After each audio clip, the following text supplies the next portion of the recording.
We pick up with the very first licensed Star Trek pinball machine with the original cast, looking quite vigorous there in the back glass. Beautiful Kevin O'Connor artwork captures the licensed theme beautifully for this game. This game, another one that harkens me back to my youth in the bowling alley, in this case Bowling Square out in Arcadia. I really like this game because it had a collect bonus up on the right shot. If you can make that shot reliably, you could definitely do well with the game. This is a beautiful example of Bally's original cast Star Trek, the first Star Trek licensed game. Skateball, cool theme here, and obviously the skateboarder in the back glass, very distinctive. Some of the kind of edgy artwork that Greg Ferris produced for the back box. You can see here it is, the van that looks like it's parked. I guess so. So you draw your own conclusions there. The playfield, this one is quite nice actually. You can see the plastics kind of capture the skating theme in all of its different dimensions. There's your car hop, competitive skating, and you know, the sort of bodybuilding and skating crossover that goes on as well. Very cool. Just a lot of great details in the artwork on the skateball. Skateball did have a challenge though, because these inlanes with the angle like that meant that you could flip that flipper and continues to score that inlane, and that led to operator issues, and a game that I think is a very entertaining game, especially with the 3 sets of drop targets, presented some problems for operators for that reason.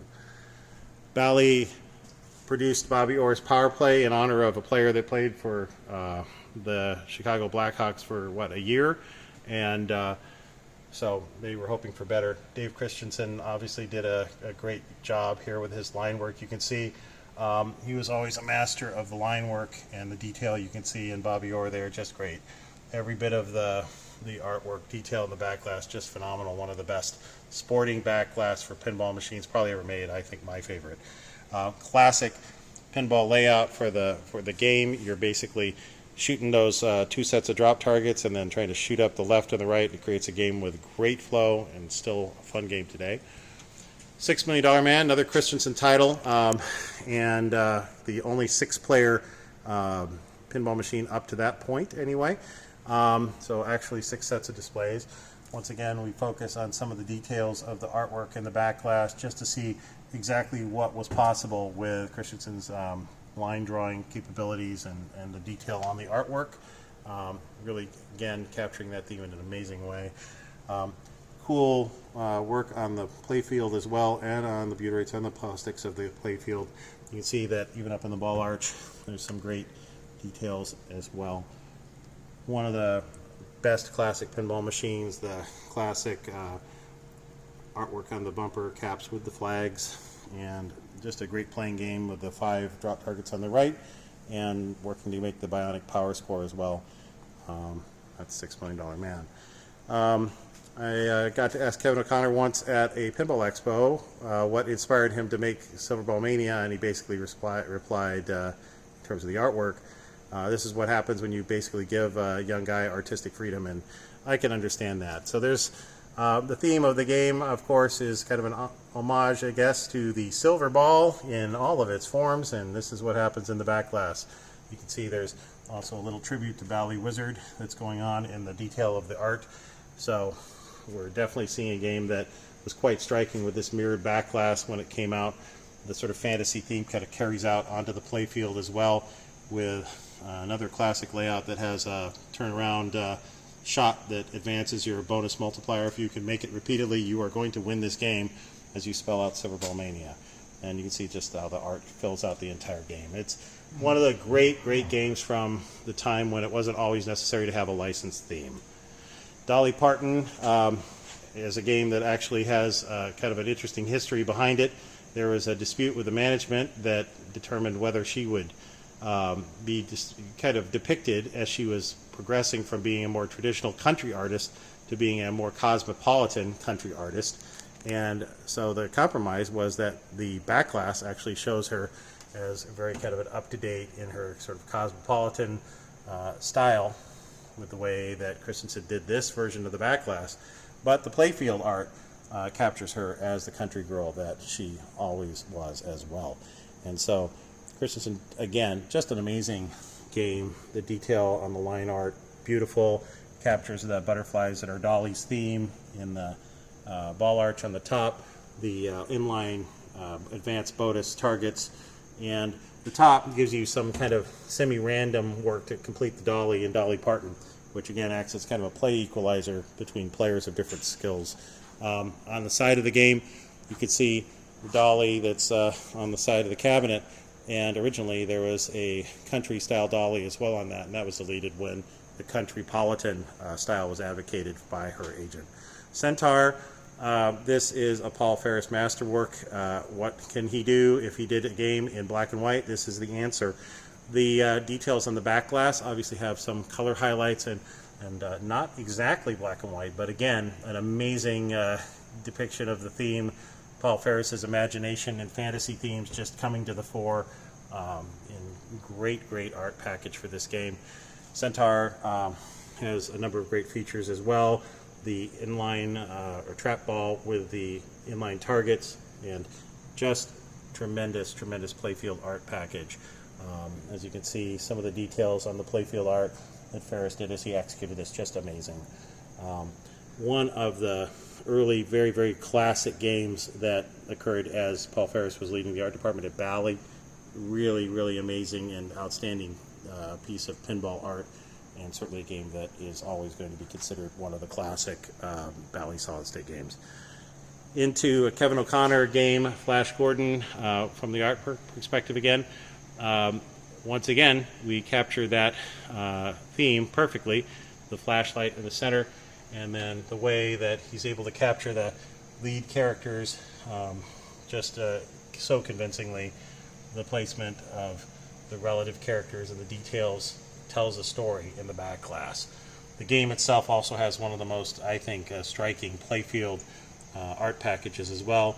A whole variety of colors are utilized to actually bring this to life, from a primary red and orange palette that's used on the majority of the playfield layout to contrasting highlights in green and black to highlight shots that you're supposed to make, and Butyrates plastics that have details that are done in different contrasting colors, the blue and white there, the little peekaboo, fill-in. Just so many details in this art. It is truly a game that shows how Kevin appreciated, again, the history of the comics that he was depicting in pinball. The people that worked in pinball companies, especially in Bally's art department, just amazing artists, I think, who really respected the themes that they were given, and it led to successful pinball machines. Bally's Elektra, first three-level game, if I recall from anyone. Elektra has the Elektra girl in the back glass. You can see, again, kind of this is a Tony Ramuni game, and very striking way that she's depicted, as you can see in the background context. One of the more impressive back glasses in a series of beautiful Bally back glasses. The games of this era really captured what was possible when you had artists working together to create really amazing pinball machines with great designers and reliable equipment for the most part. They're definitely pushing the boundaries with Elektra, with a three-level playfield, a lot of very forward-thinking ideas in this game. That's Bally Elektra.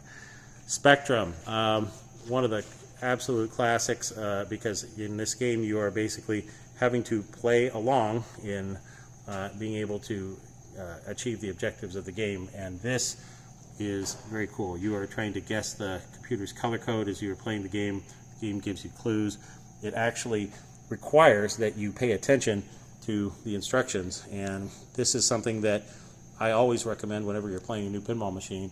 You pay attention. If there's instructions either in the display or in the instruction card, read what you're supposed to do so that you can understand what the objectives are of the game. You're going to have a lot more fun with it if you just thrash it. But certainly from a perspective of even just the art, Spectrum, a classic pinball machine, and certainly well in demand. This is a machine that's very rare, 300 produced, but definitely a challenged machine because it was actually originally intended to have a area here that was controlled by a remote control trigger device, and the production games do not have it. So the game did not come out to be all that it could be as a result of that. And the sort of mobster theme is executed in the game. Very unusual lower apron area instead of having the traditional Bally arch. The instructions are kind of printed integrally on the area on the bottom, and this is another of the Bally Midway games we have. Now we're going to see the game Escape from the Lost World, which is another set of very innovative things that came from Bally Midway at a time when pinball was certainly facing its challenges. You see that there's actually artwork on the underside of the playfield glass that complements what's going on in the shaped and patterned playfield. Just a wild, multi-level dimensional game that was created here.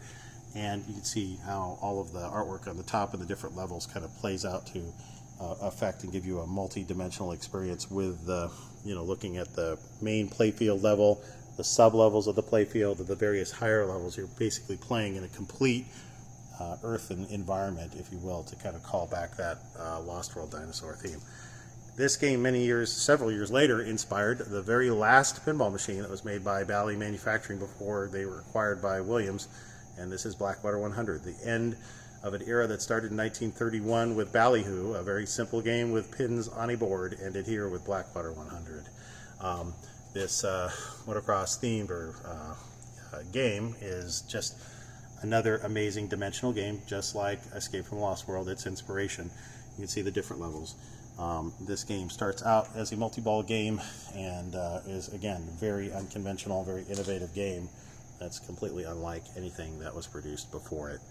And we end this series with Dungeons & Dragons, the Bally Midway licensed game based on the theme that has endured to this day.